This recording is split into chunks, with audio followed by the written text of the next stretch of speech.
see you. You look so beautiful. A bunch of sexy buffaloes. So are y'all able to hear me? Just give me a big thumbs up if you can hear me okay. Yes. Nice.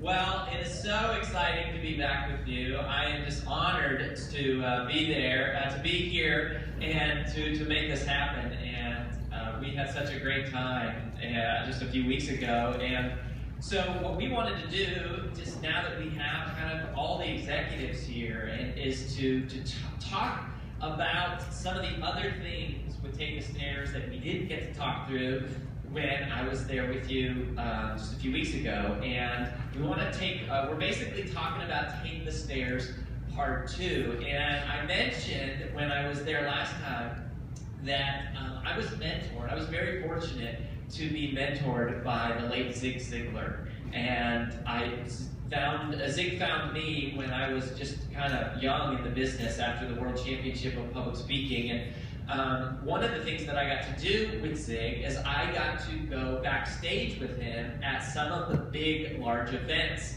I'm sure some of you have been to the ones where they do the big arenas and there's like 15,000 people. And so I remember one time I was backstage with Zig and the First Lady, Barbara Bush, was there. And so that was a really incredible honor. And I will never forget, there was this story that Barbara shared. And she was talking about when her and George, where they were traveling through Texas, and they were in the presidential limo, and they were kind of driving along, and they were in the middle of nowhere out in Texas. And so what happened was they were running out of gas, and they had to stop and get gas in the middle of nowhere. And so they pull up to this gas station, and the gas station attendant immediately recognizes the fact that it's the presidential limo. And so this guy comes running, he comes sprinting out of the gas station to fill up the limo. So he grabs the little gas tank thing, and then he puts it in, and he starts pumping the gas. Well, Barbara actually recognizes this guy that is pumping the gas, and so she hops out of the limo, and she goes over to him, and she gives him this huge hug, and she's laughing, and she's like joking with him and kind of flirty. And George is sitting in the limo, and he is looking at this guy like, "What's up with this? Like, who's this guy?"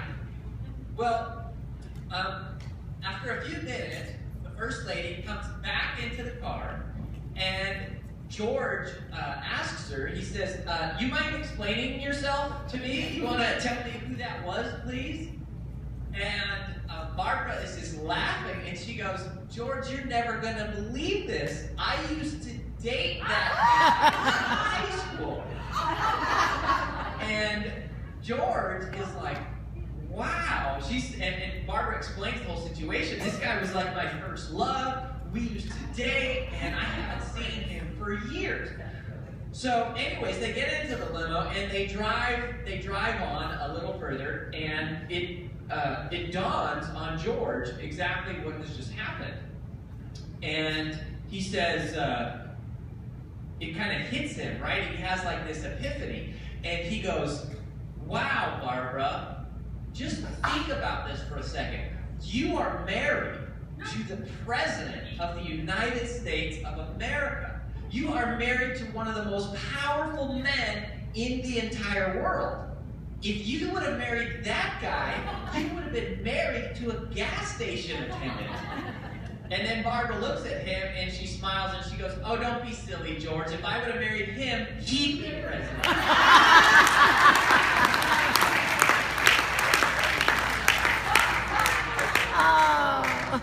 That is awesome, and I love that story. And Patrick, if you're there, I can't hear the room anymore. I could for a second. There we go. Now we're back.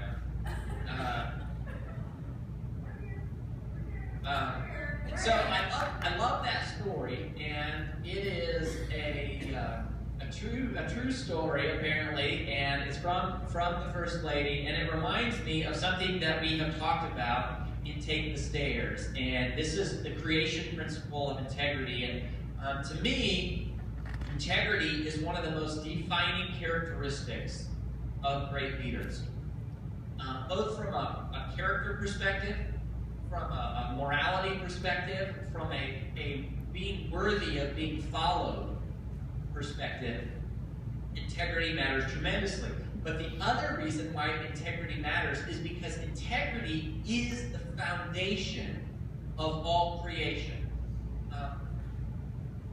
Everything that exists in your life, right? Everything that exists in the world follows this exact same process of creation.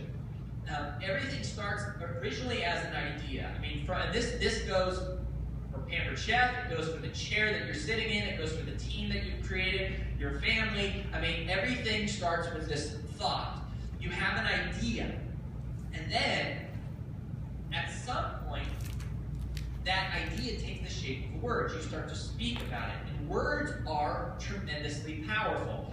Words are the first manifestation of our ideas that exist only in our head into the world around us. So before we start to speak it, before we start to tell people about it, it only exists in our mind, so it's mostly affecting us. But once we start to talk, or once we start to write it out, then it affects other people. And then eventually, that starts to shape our attitude, and the attitude influences our actions, and then the actions. So from a leadership perspective, we often think of integrity as the congruence of our words in our actions. And we know, and you probably know this, that your team does not listen to what you say, they listen to what you do. So they are constantly watching, and they don't do what we say, they do what we do. And so there's this funny kind of connection, this interdependence of our words and our actions, and also how words influence the creation of everything around us. And so if this is going to be the year, and you're going to go for the trifecta, right? Like this is going to be, for the rest of the year, to talk, I guess, focus on that for now, that we hit the trifecta in sales, recruiting, and in developing directors. And it starts then with creation principles. So visually, it looks like this. And a lot of us underestimate this, the way this all happens. So the creation cycle starts with our affirmations. You think it. This is only the thoughts that occur in our mind. And then at some point, you then speak it, and now those affirmations, the things that we have been telling ourselves about ourselves, now become real. Or the things that we tell ourselves about our team, or the things that we tell ourselves about Pampered Chef, right? Or the things that we tell ourselves about our CRM, or about our territory, or about the state of the company. Those things start to become real because we think about them, and then we start to speak them. So you think it, you speak it, you act, it happens. You think it, you speak it, you act, it happens. That's the process here. The think it part is our affirmations, what we tell ourselves about ourselves. Then that starts to shape our attitude. You remember from a few weeks ago, I told you the story about the Jamaican cab driver and the liquid sunshine. Our attitude is the way you choose to see things. And here's a challenge that I will share with you. I mentioned in that story that I was the person with the negative attitude. I had my negitude, as I sometimes call it, because I don't have the patience to refer to it as a negative attitude the whole time, or when I am frustrated. And it's a funny thing as a leader that I talk, right? I am the one who teaches people about attitude, and yet it's amazing how often I have to check my own attitude, and I have to check myself about my own attitude and the state and condition of things in our company, because nobody is, as the leader, it's like there's less accountability sometimes for me as the leader, because I am the person who has to be holding myself accountable. And I don't even I'm often not even present to the idea of how the stories that I have in my head about people or about our company, they end up shaping our entire culture, because even though I have certain thoughts about people or certain thoughts about the company that I maybe don't speak out loud, they are in there, and it's amazing. I believe that your team can hear what you are thinking. It's like they can hear what you are thinking. And so it's not good enough to just say the right things. We have to actually be thinking the right things. And I'm going to give you a couple examples of this, or give you an example of kind of how this works. So let's say that, let's just take a young boy, and say that young boy is in school, and at some point, either intentionally or accidentally, maybe somebody on the playground, or it could be a teacher or a parent, accidentally says, hey, you're so stupid, like you're just stupid. And kids will latch on to things like that. It's amazing how they do latch on to those things.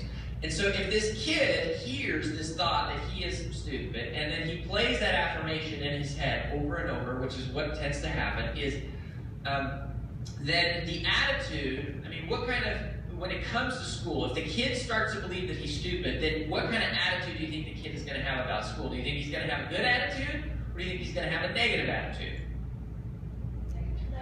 Obviously, it's going to be a negative attitude, right? So then, if he has a negative attitude, when it gets down to his actions, if the kid thinks he's stupid, and then he has a bad attitude about school, then when it comes time to study for the test, it's like, do we think he's going to spend a lot of time studying or a little time studying? Obviously, a little time studying. Well, if he doesn't spend time studying for the test, then how is he going to do on that test? Obviously, he's not going to do very well. So that starts to influence the actual results. So what started as an idea, what started as this thought, this thing that we go, oh, it's not a big deal, it's just this thought that I have. Then it started to shape our attitude, then it started to influence our actions, and then it dictated our actual results. You think it, you speak it, you act, and then it happens. And here's what is so crazy. Once the actual results happen, then those results reinforce our thinking about ourselves or about our company or about the people that are on our team.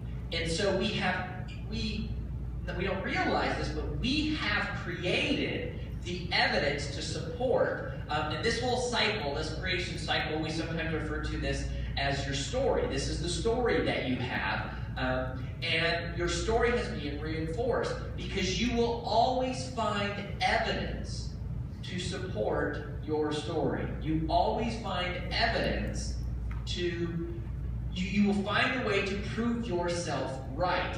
And that is what is so crazy about this, is that our tendency is to believe the things that we hear most often. And we care more about being right than we do in finding truth. We don't believe what is accurate. We believe what we hear most often. It's the way that our brain works. It's just like the neuroscience of our brain does not delineate between positive and negative. All it does is our brain stays on a course, whatever course we set it on. Your brain is happy to do whatever you tell it to do, and if you set it in a positive direction, it will move in a positive direction. When we looked at the commitment continuum last time, and we talked about how it's the difference between asking should I versus how will I. The person who says should I, their brain is going to move in a direction of finding a rationalization for why they can't or why it's not possible. The person who asks how will I, their brain is in the direction of, their creativity works in the positive direction of moving and moving and moving until they find the answer. So here's the question for you just to think about to yourself. What are the things that you are telling yourself about yourself?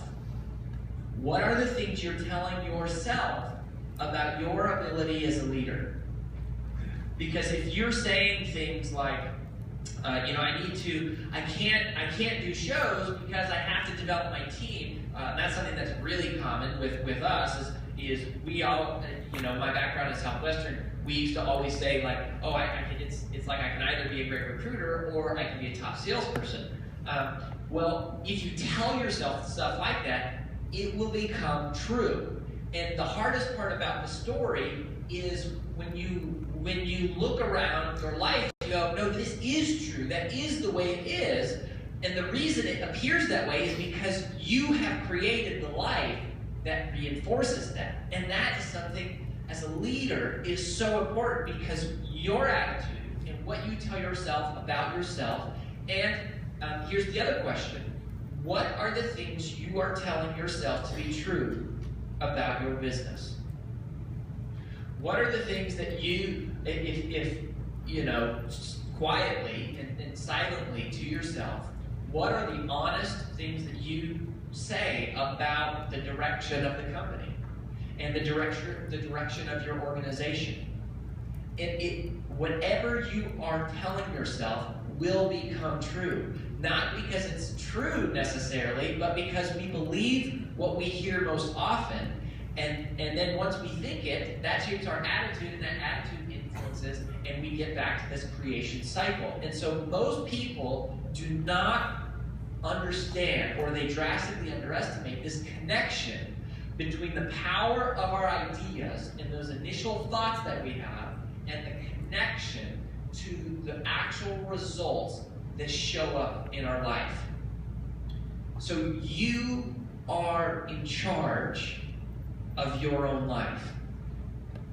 Your thoughts and your ideas mark the onset of creation, and then they will be followed with words and attitudes, and those will be followed with actions, and then results will show up as a byproduct, and then those results will reinforce whatever you tell yourself.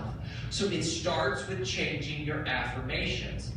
And as a leader, there's two parts of this, right? There's one part which is our conversation. It's what are we telling ourselves about ourselves? But the other part is we're teaching our team how to do this.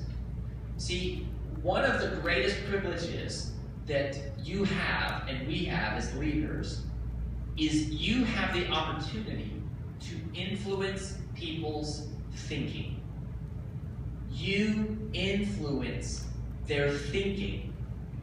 It's one of the most powerful blessings that we have in our life is the chance to influence somebody's thinking. And so whatever you think and whatever you talk about and whatever when you're having personal conferences with them one-on-one, you are dictating you're helping to shape their thoughts. And one of the biggest things as it relates to our thinking, this was a big lesson for me, was realizing that average producers typically think in terms of either or.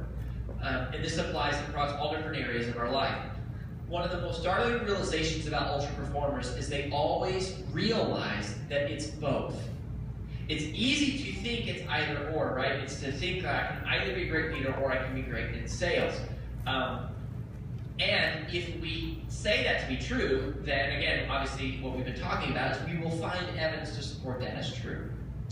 But if we choose to say it's both, or we realize that it actually is both, because this is the fact of the matter, statistically speaking, it's like they correlate together. As we sell more, like the key to recruiting, right, and to developing, if you look at the trifecta, and we go, okay, if I'm doing whatever it is, let's say a couple, two shows a week, then that's going to help me sell.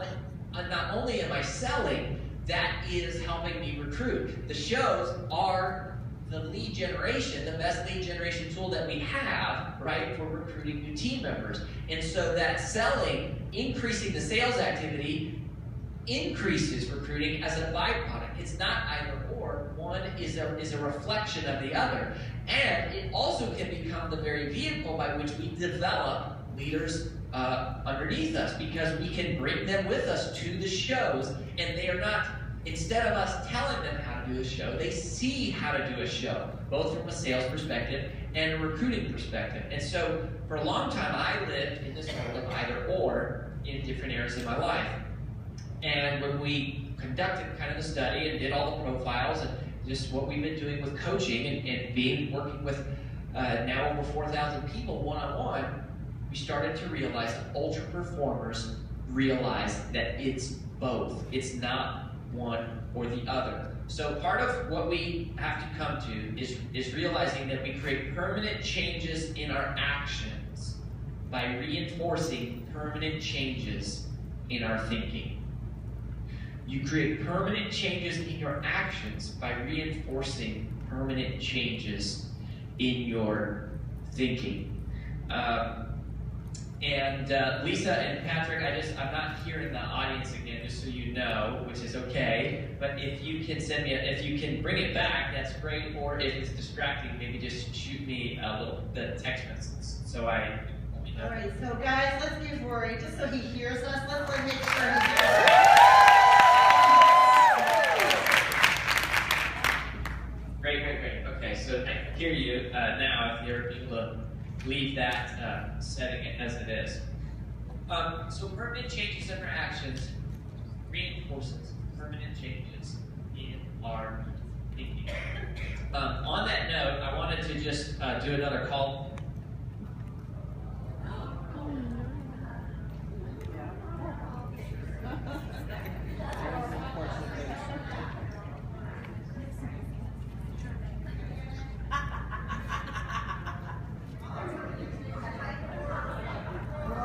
Rory.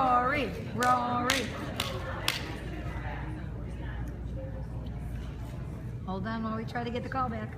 This is cool though. I'm glad they did that. Oh my God.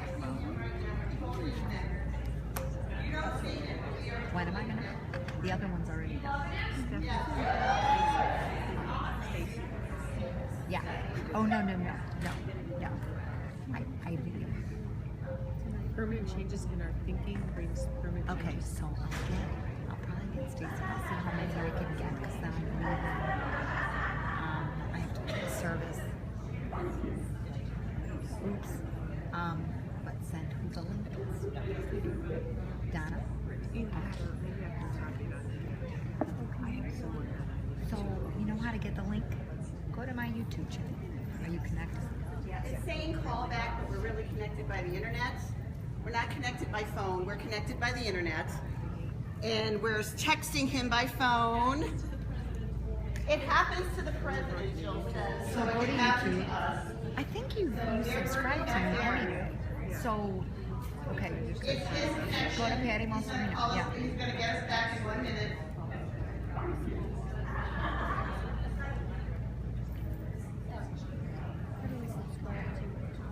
Just go to Patty Monserino. Go to YouTube. I'm subscribed. No, it's fine. Where'd that go? And you guys thought this only happened in the home office, right? Or at home, your office Yeah. too. Are you on YouTube? Happens all the time. Hold on, I'm going to do it this way.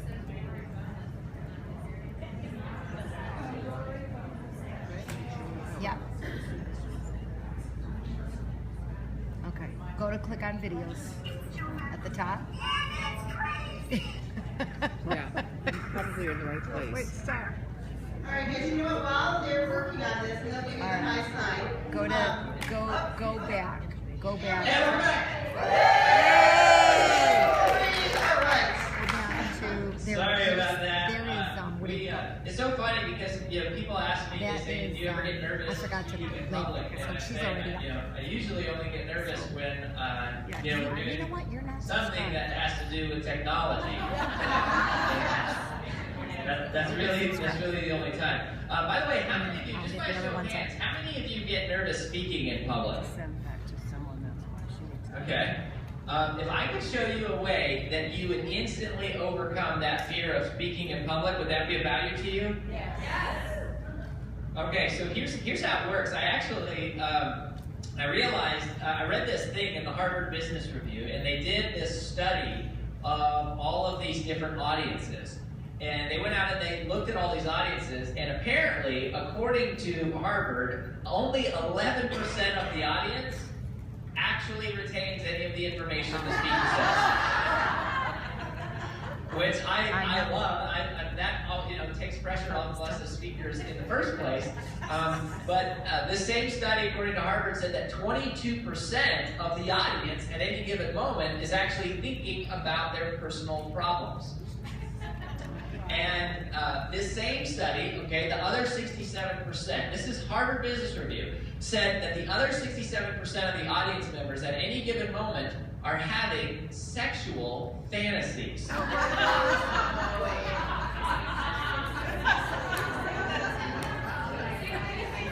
About the speaker. About who? What's his name? She said, maybe you talk to too many men. Yeah. You should be talking more to women. You don't do that. Oh no, Judy. We're still having those fantasies.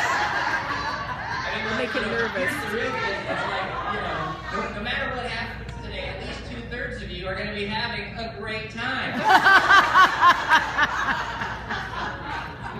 So I think we're back, and sorry for that little disconnect, but we're talking about reinforcing these permanent changes in our actions by reinforcing permanent changes in our thinking. And one of the tools that we rolled out a few weeks ago was we said that I have this blog that comes out 3 times a week, once the free weekly podcast, and so I know several of your team members tuned into that.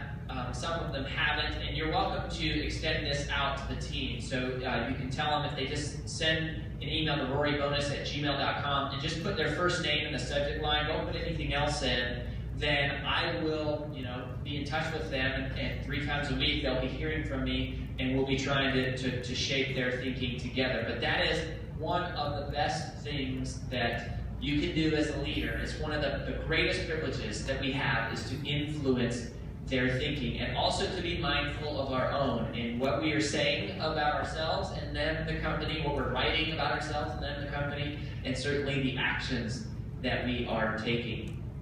The next principle that I want to talk through with you about, and I am so excited about this one because people often ask me, once they retake the stairs and they get a chance to hear me come speak or whatever the first time, is they will ask me this question, is they say, Rory, do you have a favorite principle in Take the Stairs? So, of these, there's these 7 different principles, and out of these 7, do you have one that you love the most? And as a matter of fact, I actually do. And I don't often share this the first time that I speak with a group, because I don't often talk about this principle the first time that I get a chance to get to know a team and work with a team. But the perspective principle of faith is my personal favorite of the 7 Take the Stairs strategies. And there's a couple reasons why, but one of the biggest reasons why is because all of the other principles, the other 6 principles, all have to do with achieving success, right? They're sort of these guiding principles about moving forward in our life and creating more self-discipline and taking the stairs. Even the creation principle of integrity, shaping our thoughts and influencing thinking. It's a very counterculture thing, and it's a very take the stairs mindset. Something we do that is unnatural, but it moves us kind of towards success. But the perspective principle of faith, to me, is very special because it's the only principle of all 7 principles that has to do with responding to failure, tragedies, and setbacks.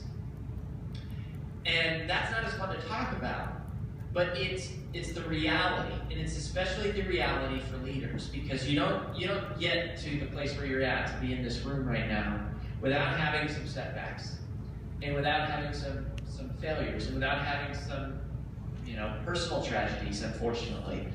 And as a leader, how we respond to failure, how we respond to setbacks, how we respond to unexplained tragedies is at least as important as all of the proactive strategies we use to achieve success.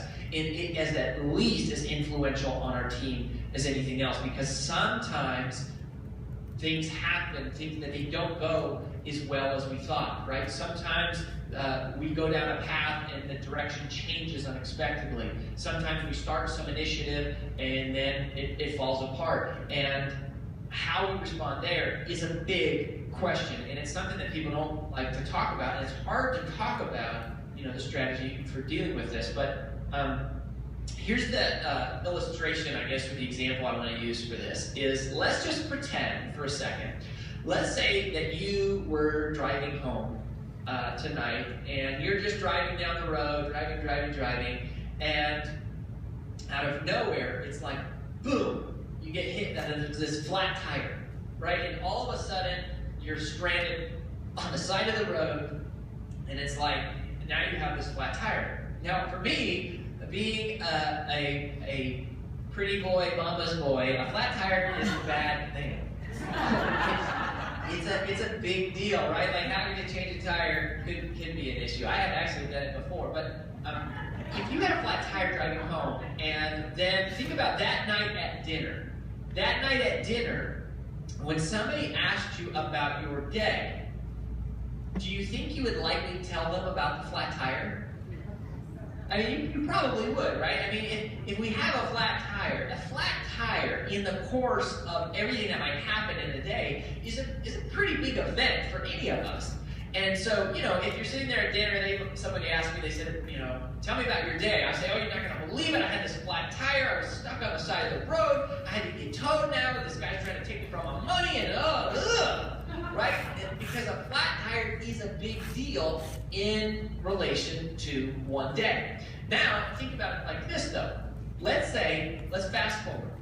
Many years from now, let's say that you're lying there and you're on your deathbed and your family is all around you, and maybe your grandkids, your great-grandkids, they come up to you and they say, Grandma, tell me about your life, or Grandpa, tell me about your life. Do you think in that moment you would tell them about the flat tire that you had? I mean, you probably wouldn't. I mean, because a flat tire, I can't imagine somebody sitting there going, I had a pretty good life, except for that day that I had that flat tire.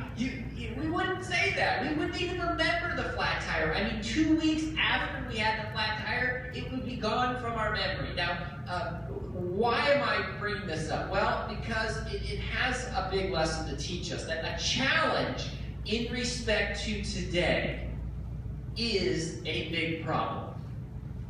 But a challenge in respect to our lifespan, that's a small problem.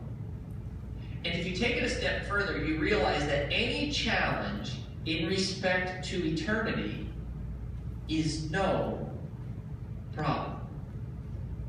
A challenge in respect to today is a big problem. A challenge in respect to our lifespan is a small problem. But a challenge in respect to eternity is no problem.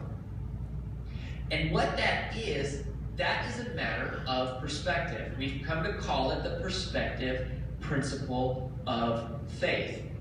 It's about extending the term of our perspective. You see, our ability to have peace is directly proportionate to the term of our perspective. That's it.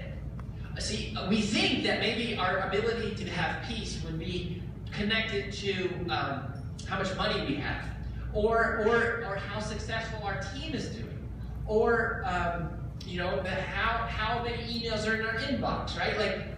Or how organized our house is. We tend to get caught up thinking that if I could just get control of my life, like if I could just have more money and more success and have everything organized, and if I could ever feel caught up, that would give me peace. And so we pursue those things, and there's nothing wrong with pursuing those things, but those things aren't actually the source of peace. The source of peace is having an elongated perspective. And any of you, when you've had the most successful moments in your career, right? I know some of you you're accomplishing the trifecta right now, and you're doing all those things, and yet we can still be stressed. We can still, because we are so successful, we have lots of shows, we have lots of people recruiting, we're developing lots of people, we're making lots of money, and there's a lot to keep up with. And so we can still lose peace even in those moments when we're successful. And that's because peace doesn't really have anything to do with success or failure. Peace has something to do with the turn of our perspective. And as leaders, if influencing thinking is one of the great things we can do, and we talked last time I was there with you about how creating a vision for somebody is one of the greatest gifts that we can provide as a leader.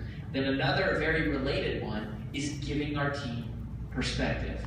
And how do we do that? Well, we do that by reminding them of the big picture. We do that of constantly talking about the vision, constantly thinking about the future, and we do it ourselves, right, by example, by always remembering that things are never as bad as they sound or as good as they seem. They really aren't. And so we're gonna play a little game here. And so Patrick, if you can bring the audio back for me. Actually, we're gonna do some voting as well. But we're just gonna do a little exercise, and this is called 2 questions. All right. So question number 1 is: there's a woman who had 8 kids. Now, of her 8 children, 3 of them were deaf, 2 of them were blind, 1 of them was mentally handicapped, and she had syphilis. Now, here's the dilemma. This woman is a dear friend of yours, and she comes to you for advice because she's pregnant again. And she wants to know your opinion about whether or not you think she should keep the baby. Right? So any way you look at this is kind of a tough situation. So I want you to think about that question for a second. We'll come back to that in a little bit. Now, question number 2 is that there is a political election taking place. Kind of fitting for everything that's been happening in the news right now. And there are 3 candidates. There's an exact three-way tie. And you have the final deciding vote. And so whoever you elect is going to be the next world leader. And I want to introduce you to the 3 candidates, and then we'll have you vote. So candidate number 1 is friends with crooked politicians, consults with astrologists, has had 2 mistresses, is a chain smoker, and drinks 8 to 10 martinis every single day. How do you feel about candidate number 1? Maybe Nostradamus. It's funny, I did do this exercise with another group not too long ago, and this one woman yelled out, she said, "It sounds like some of our real candidates, as a matter of fact." So candidate number 2 is been kicked out of office twice, sleeps in daily until noon, used opium in college, and drinks a quart of whiskey every single night. So that's candidate number 2. Now candidate number 3 is a decorated war hero, doesn't smoke, doesn't drink, and has never had an extramarital affair. So those are your 3 candidates. So now it is going to be time to vote, all right? So candidate number 1, a little refresher here. Candidate number 1 was friends with crooked politicians, consults with astrologists, has 2 mistresses, is a chain smoker, drinks 8 to 10 martinis every day. By a show of hands, how many of you would have voted for candidate number 1? We probably did, right? But these are probably people. Okay, there's a couple people. They're all saying it's a trick question, Rory. You all think it's a trick question. Well, it's possible because if you would have elected candidate number 1, this is who you would have elected. Oh my goodness. Franklin D. Roosevelt. Now, candidate number 2, right? Candidate number 2 has been kicked out of office twice, sleeps in daily till noon, uses opium from college, drinks a quart of whiskey every single night. How many of you would vote for candidate number 2? No hands. See? One hand. One hand, G. Jonas. Okay, G. Jonas, all right. Well, there's something to that woman because any of you who voted for candidate number 2, this is who you elected. Who's that? Winston Churchill. Winston Churchill. Winston Churchill. So you would have done, that one probably would have turned out okay. Now, the rest of you, by default, since you haven't voted yet, I'm going to assume that you all voted for candidate number 3. So candidate number 3 was a decorated war hero, doesn't smoke, doesn't drink, and has never had an extramarital affair. And so congratulations for the rest of you. This is your new world leader. Oh dear. Oh! Oh dear. Oh dear. Oh dear. So what is the point? The point is this.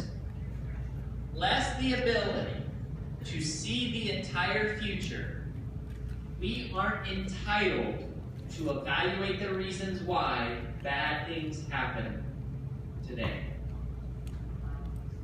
We aren't entitled to evaluate the reasons why bad things happen today. And yet, the escalated response to failure, tragedy, and setback is typically one where we say, why me? How is this fair? What did I do? What did I do wrong? Why do I deserve this? Why is this happening to me?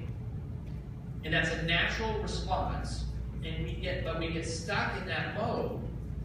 And what happens in that moment is we have lost all perspective. And the thing that matters is not the circumstance. The thing that matters is our perspective. And as leaders, the world is counting on us. And our team, your team, is counting on you to have that longer term perspective. Because see, here's what's interesting is you go back to our flat tire story. On the one hand, when you have the flat tire, that seems like a pretty negative event. But what if that flat tire prevented you from getting in a fatal car accident 5 minutes down the road?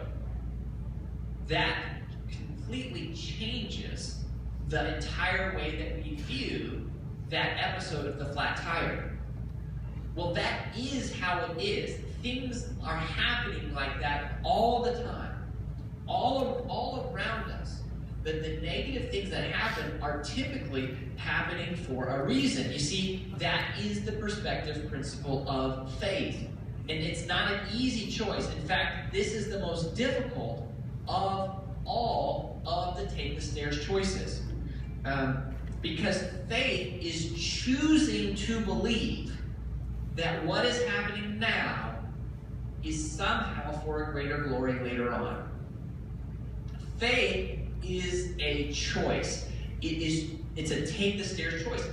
And it's the most difficult of choices, and it also happens in the most difficult of moments. It happens in those times when things are falling apart, when things aren't going well, where it's like, I'm doing all the right things. I am working the phones, and I'm talking to people, and I'm spending time trying to develop leaders, and it's not working. Why isn't this working? And in that moment, if we do not make the faith choice, then the only other choice is to quit. We stop. And we slow down, and we question, and we challenge, and we complain. Those are all the natural byproducts because we sit there with that flat tire and you go, why is this happening to me? How is this fair? What did I do to deserve this? But the ultra performers, their response here is radically different from the rest of the world. They choose to say, there must be some reason this is happening. And I don't understand it now, but I believe that this is happening. And if you can make that faith choice, if you can choose to believe that what is happening now is for a greater glory later on, then the question becomes that you have to, that the only insight to draw is that perhaps this negative thing that you're going through now, perhaps that tragedy that you're experiencing, perhaps that setback, perhaps the fact that the results are not showing up the way that we wanted, perhaps it has nothing to do with you. And it has everything to do with preparing you to become the person that you are supposed to be one day for somebody else. And so that leaves us with the question, what are you being prepared for? And more importantly, who are you being prepared for? That choice is a tremendously difficult choice, but it separates the leaders from everyone else. Leaders have the ability to navigate the setback and not be phased because they have that longer term perspective. So who are you being prepared for, and how are these challenges that you're experiencing? It's almost like you can create a scenario for how it's going to work out. That is what ultimate performers do. So that brings us to the take the stairs strategy on this. And it is simple, but it is not easy. This is the sixth of the 7 take the stairs strategies. You do your best and you forget the rest. You do your best and you forget the rest. And there's 2 parts to this, and both parts are equally as important. You do your best and you forget the rest. And you have to do both of them. And I have found that typically people are good at one of these two. Because when I say do your best, what I mean is you do your dead level best. That's it. You leave it all out. You do your dead level best. Nobody can ask you to do more than that, right? It's like we can't control what happens with the results. But what we can control is how many people we talk to. We can control the attitude that we do it with, and the number of hours and the number of times that we do it. And if we do our best, then we do our dead level best, then we have something, we should feel great about that. But there's another part of this, and that is the forget the rest, because people typically fit into one of 2 categories. And I think, you don't get in the room that you're in now without being somebody who's a performer and without doing your best. But perhaps, and this is the part that I struggle with, because I never struggled that much with doing the best. I've always been a hard worker and always, tried and been a coachable and been a student of the game. But you also have to learn to forget the rest, because what happens is high achievers, we tend to get to this place where we want to control everything. We go, well, maybe if it's not working, I just need to, cram a little bit harder, and I just need to force this a little bit different, and at some point, you gotta go, you have to make that faith choice, and you go, if I am doing my best, and it's not working out, right? Like if I was driving down the road, and I had the flat tire through no fault of my own, through no control of my own, then there must be a reason that happened. Now, if it was my fault because I wasn't paying attention and I hit a curb, that's different. That's, that's something I can control. That's doing your best. I need to get to work. I need to work harder. I need to work smarter. But if something negative happened to me that wasn't my fault, and I make the faith choice, then I say, you know what?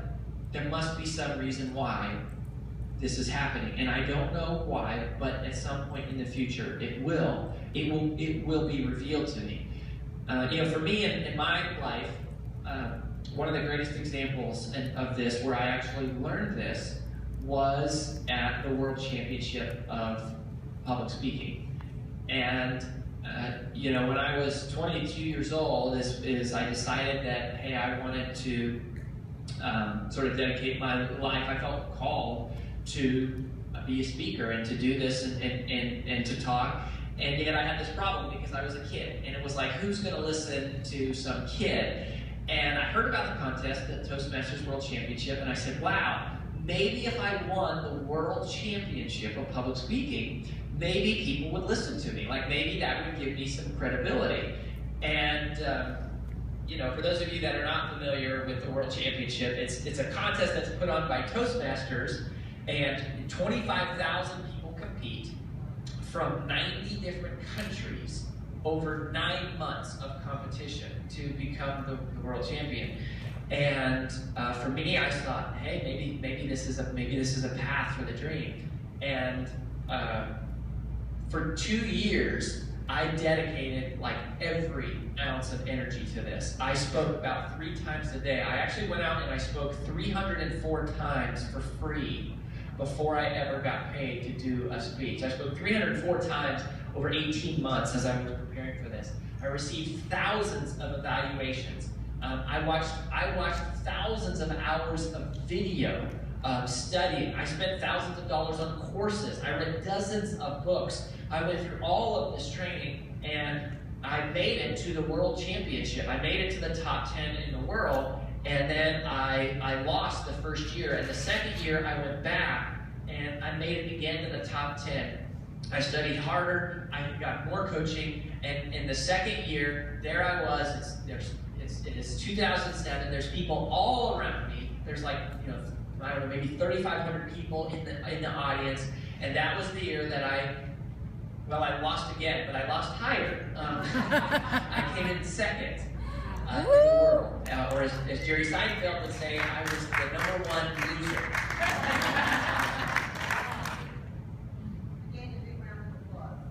Well, I appreciate that, and it was a game changer. And a lot of people say, well, hey, second place, and I'm second in the world, and that's pretty cool, and it was cool. But the story that I don't often tell is that I was crushed, like I was heartbroken to throw myself in such a committed and dedicated direction, and to get that close and not win. I couldn't understand why. Like, I couldn't understand how. And the speech that I gave that day was certainly good enough to win. It was a very, very close thing, and it could have gone either way. And I didn't win. And for a while, I was so torn. I was like, I don't feel why would I have this passion, this calling to move in this direction, and then have it not work out? And then I realized that there must be some other reason. And looking back on my life now, it kind of makes sense, because had I won, I probably would never have gone down the path of starting Southwestern Consulting, probably never would have wrote a book called Take the Stairs, and I probably never would have been introduced to you. And so there is a chance that if I had won on that day, then there is no me and you right here, right now. And that is what the faith choice is about. It's about choosing to trust that something better is happening as a result of this. Because had I won, I probably would have done what lots of the world champions do, which is they make a career out of teaching people to be public speakers. And obviously that's not the direction that I ended up heading. And so it shows you that there's two parts. You got to do your best, and if you've done your dead level best, if you've laid it all out there and it didn't work, then you still can have peace, because there must be something at play. Now, the other thing is, the other type of person, there's some people out there who go, well, they're really good at forgetting the rest. And these are the people who are like, yeah, well, you can't control anything, life, you might as well, we don't control anything in this life, and life's a journey, you might as well just enjoy the ride. Well, I've always appreciated that sort of attitude, and there's certainly some value to this. But if you just do that and things don't work out, then you have another problem. Because the problem is, if you just kind of go with the flow, and you don't do your dead level best, and you don't put everything you have into this, and you don't fight, and you don't work, and you don't hustle, and then things don't work out, you don't know if it's because there was a greater plan and there's something greater that's at play, or because of a much more likely truth that you didn't show up and you didn't do the work, and you didn't fight, and you didn't put in the discipline and the sacrifice that it takes to be successful. And so that's the great payoff of doing your best. When you've done everything in your power and it doesn't work out, then you know there must be some reason why. But if you didn't do everything in your power and then it didn't work out, you don't have the benefit of knowing that. So it's this dichotomy, this balance of the work and the fight and doing our best, but also the perspective of being able to sit back and go, you know what? At the end of the day, I have to choose to believe that things are happening the right way. So that balance is really, really hard to strike. Oh, and by the way, on that first question about the woman with the 8 children, if you would have told her to have an abortion or to abort the baby, you would have just killed Beethoven. Oh. It's a true story. That was Beethoven's mother situation. So this creation principle of integrity, influencing people's thinking, and the perspective principle of faith, elongating the perspective, and the balance of doing our best, and then also choosing to believe that what is happening is somehow for greater glory later on, are two more of the ultimate performer principles. And they're truly two that apply directly to the leaders, because people are going to follow your example. So a couple housekeeping items just really quick, and then I got one other thing I just want to leave. I want to leave with you. So where do we go from here? Well, at this point, we have gone through most of the content of Take the Stairs. I know you've been watching videos, and I've just been so honored to get to spend time with you over the last few weeks and get to know Pampered Chef more and more. And I hope that this continues. And one of the ways that it can continue, of course, I mentioned the blog, the podcast. Tune into that, rorybonus@gmail.com. But the other thing is that the leadership team, from Pampered Chef has we've been talking a lot about our new book, Procrastinate on Purpose: 5 Permissions to Multiply Your Time. And it take the stairs and it kind of multiplies it. It takes your impact and it helps you take your time and your results and multiply it. And I know several of you picked up this book when we were back at the Rosemont a few weeks ago. But one of the things that is really exciting for any of you that didn't do this, or even if you did, every single one of you, because the team at Pampered Chef decided to make this investment, for all of you, they have gotten a book for every single one of you.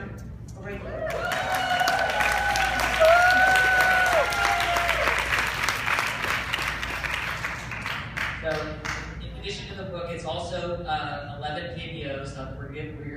The video course that goes with it, and then the workbook as well. So we'll be able to go through that. Can you hear all that, Rory? Can you hear the I can. Okay. I can. That is great. Well, we're excited to be able to present you your books, Procrastinate on Purpose. And we're going to, in just a little bit, we're going to have them here by the door, and we're going to hand them to you in just a little bit as soon as we wrap all this up with Rory. So we're excited to present that to them, Rory. Yeah, thank you so much, Doreen, and everybody. It's been awesome. A couple other little things just to put on your radar in terms of action items to keep this going. If you are interested in doing, I mentioned this last time, in talking to a coach and seeing if a coach is a good fit for you, we created just a little landing page. You can just go to freecall.roryvaden.com and you can check that out. If you fill that out, I will get the message and then I'll connect you. And then also, if you're interested in having one of our local sales consultants in your local area come out and they'll do a free sales training workshop for your sales team as part of how we introduce ourselves to people. If you're interested in that, you can just go to workshop.roryvaden.com, and again, based on where you're at, I'll connect you with one of our consultants. So you have those two things to check. The last little thing I just wanted to leave you with is one of my favorite stories from Take the Stairs in this whole journey, and I think it will tie in well here. It's kind of ironic, the date of today, because it is September 11th, as you know, which is a trying day for our country, and there's a lot of emotions tied to that. And I happen to be in New York City, and Amanda and I are going to Ground Zero later today to be a part of some stuff going on over there and check it out. But one of my favorite stories is a story about a woman who was trapped on the 80th floor of a burning building. And she was, this woman had both a fear of heights, and she had a fear of closed-in spaces. She was claustrophobic. And so the building, she's on the 80th floor, and the building catches on fire. And so because of that, people started evacuating down the stairs. but she was so terrified, she could not get herself to go in the stairs and to follow them. And so she ended up being alone, and she was trapped, and she decided that rather than facing her fear, she just made a decision that she was going to stay there and just die. And then what happened was a firefighter eventually came in and found their way up to the 80th floor, and they found this woman. And he goes to grab her, and he says, "You have to go. The building is about to collapse. The building is about to collapse." And this woman says, "I can't. I'm scared. I'm just scared." And he says, "You have to come with me. This building is about to fall down. You have to come. You don't have a choice." And she says, "I can't. I'm too scared. I'm just so scared." And the firefighter looks at her and he says, "That's fine if you're scared. Do it scared. It's okay to be scared. Do it scared. It's okay to be uncomfortable." And he said, "Do it scared. Just do it scared." And he's whispering that into her ear, and they get into the stairwell, and the whole way down, he's like, "It's fine to be scared. Just do it scared. You can do it scared. You can do this. Just do it scared." And he whispered that all the way down, and as they walked out, the tower collapsed. And for this woman in her life, it was literally a matter of life and death.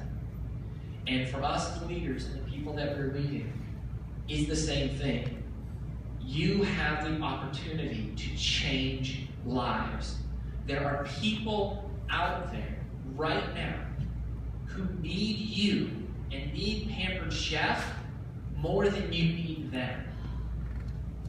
They are waiting for you, and they need you to come get them. And that means that sometimes you may not feel prepared to lead a large organization. You may not feel prepared to be able to do 2 shows a week and recruit and build a team and develop leaders. You might be scared to do that, but it's okay. Do it scared. Do it uncomfortable. Do it however you're feeling, but just go out and do it, because somebody out there needs you right now more than you need them. I'm honored to be with you. I love you. I appreciate you. Thank you so much for having me. I wish you all very, very well. All right.